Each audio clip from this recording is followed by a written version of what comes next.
UP में SIR के बाद ड्राफ्ट लिस्ट जारी। ड्राफ्ट वोटर लिस्ट में 12 करोड़ 55 लाख से ज्यादा वोटर, 2 करोड़ 89 लाख के नाम कटे।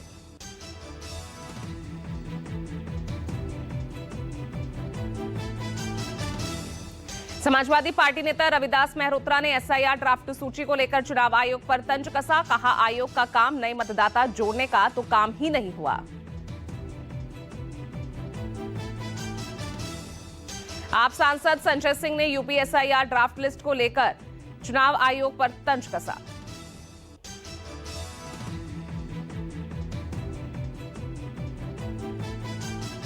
यूपी में एसआईआर ड्राफ्ट लिस्ट से कांग्रेस नेता गुरदीप सिंह सप्पल और उनके परिवार का भी नाम कटा। सप्पल ने एक्स पर पोस्ट कर कहा, 2003 की सूची में नाम होने के बावजूद हमारा नाम काटा।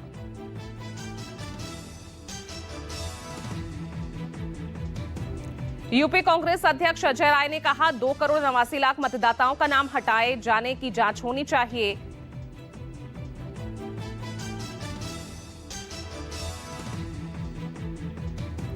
पश्चिम बंगाल की मुख्यमंत्री ममता बनर्जी ने एक बार फिर एसआईआर को लेकर चुनाव आयोग पर हमला बोला। ममता ने एसआईआर प्रक्रिया को गैरकानूनी और असंवैधानिक करार दिया। पश्चिम बंगाल बीजेपी अध्यक्ष और सांसद सामिक भट्टाचार्य ने एसआईआर के मुद्दे पर सुप्रीम कोर्ट जाने के सीएम ममता के ऐलान पर तंज कसा। कहा, उन्हें मालूम है कि उच्चतम न्यायालय में क्या होगा। बंगाल सीएम ममता के एसआईआर के मुद्दे पर एक आम नागरिक की तरह सुप्रीम कोर्ट जाने के ऐलान पर कांग्रेस नेता अधीर रंजन ने भी चुटकी ली।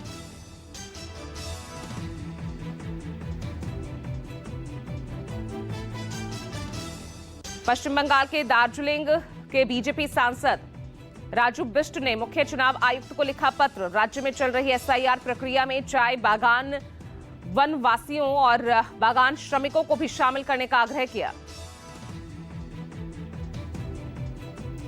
महाराष्ट्र के कांग्रेस नेता और पूर्व सीएम पृथ्वीराज चव्हाण ने पीएम मोदी पर दिया बेहद विवादित बयान। वेनेजुएला के राष्ट्रपति निकोलस मादुरो का जिक्र करते हुए कहा, क्या ट्रंप हमारे प्रधानमंत्री को भी किडनैप करेंगे। एआईएमआईएम प्रमुख अमेरिकी राष्ट्रपति ट्रंप के पीएम मोदी को लेकर ताजा बयान पर तीखी प्रतिक्रिया जाहिर करते नजर आए। ओवैसी ने बीजेपी नेताओं को आड़े हाथों लेते हुए कहा, ट्रंप ने पीएम मोदी का जो कथित अपमान किया वो एक इंसान का नहीं बल्कि देश का है। सपा अध्यक्ष अखिलेश यादव ने यूपी में पीडीए को लेकर खेला बड़ा दांव। कहा, 2027 में सपा सरकार आएगी तो गोमती रिवर फ्रंट पर सोने की प्रतिमा बिजली पासी की लगेगी। उत्तराखंड में बहुचर्चित अंकिता भंडारी हत्याकांड से जुड़े वायरल ऑडियो पर सीएम धामी ने सधा जवाब दिया। कहा, महिला आईपीएस अधिकारी की अगुवाई में होगी एसआईटी जांच। अंकिता भंडारी कांड में वायरल ऑडियो को लेकर हमलावर हुई कांग्रेस। पूर्व सीएम हरीश रावत ने कहा, अगर आप निर्दोष हैं तो किस बात से डर रहे हैं। दिल्ली के जवाहरलाल नेहरू विश्वविद्यालय में पीएम मोदी और गृह मंत्री अमित शाह के खिलाफ आपत्तिजनक नारेबाजी पर होगी कार्रवाई।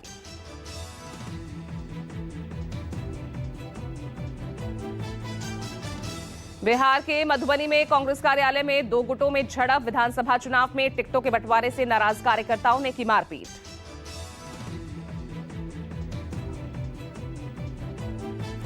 शिवसेना यूबीटी ने जम्मू में बांग्लादेश के खिलाफ किया विरोध प्रदर्शन। हिंदुओं पर अत्याचार के खिलाफ बांग्लादेश का फूंका झंडा। दिल्ली विधानसभा सत्र के दूसरे दिन भी आपका प्रदूषण को लेकर विरोध प्रदर्शन। नेता प्रतिपक्ष आतिशी के नेतृत्व में विधायकों ने किया प्रदर्शन।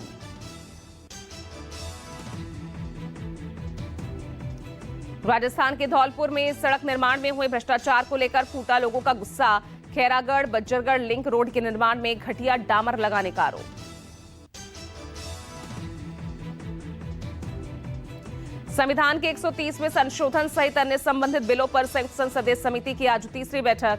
जेपीसी ने आज विधेयक पर चर्चा के लिए law commission of India, national law university के वाइस चांसलर और पदाधिकारियों को बुलाया।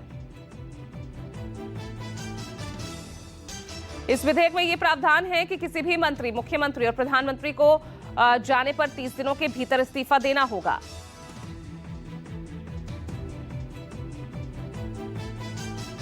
सुप्रीम कोर्ट में दिल्ली हाई कोर्ट के पूर्व जस्टिस यशवंत वर्मा को पद से हटाने की संसद में चल रही कार्यवाही से जुड़े मामले पर आज सुनवाई।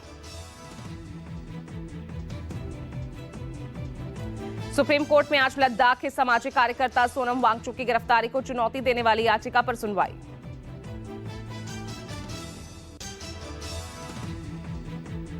पटना हाईकोर्ट के मुख्य न्यायाधीश के तौर पर जस्टिस संगम कुमार साहू आज शपथ लेंगे।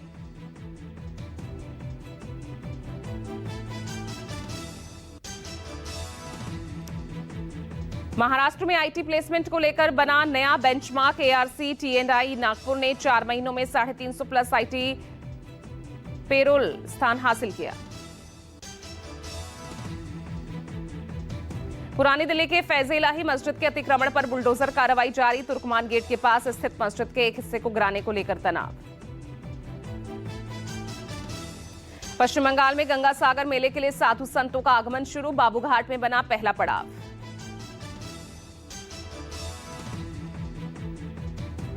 उत्तराखंड सीएम पुष्कर सिंह धामी का आज यूपी दौरा। सीएम धामी अयोध्या गोंडा जाएंगे। गोंडा में पूर्व बीजेपी सांसद के आयोजित राष्ट्रकथा में होंगे शामिल।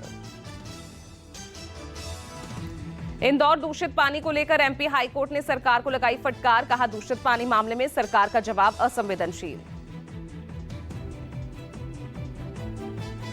बिहार की राजधानी पटना में ज्वेलर्स एंड गोल्ड फेडरेशन का बड़ा फैसला। चेहरा ढककर दुकान या शोरूम में आने पर रोक। जम्मू कश्मीर के कुपवाड़ा में आतंकियों के ठिकाने का पर्दाफाश। सुरक्षा बलों ने भारी मात्रा में हथियार और ग्रेनेड बरामद किए।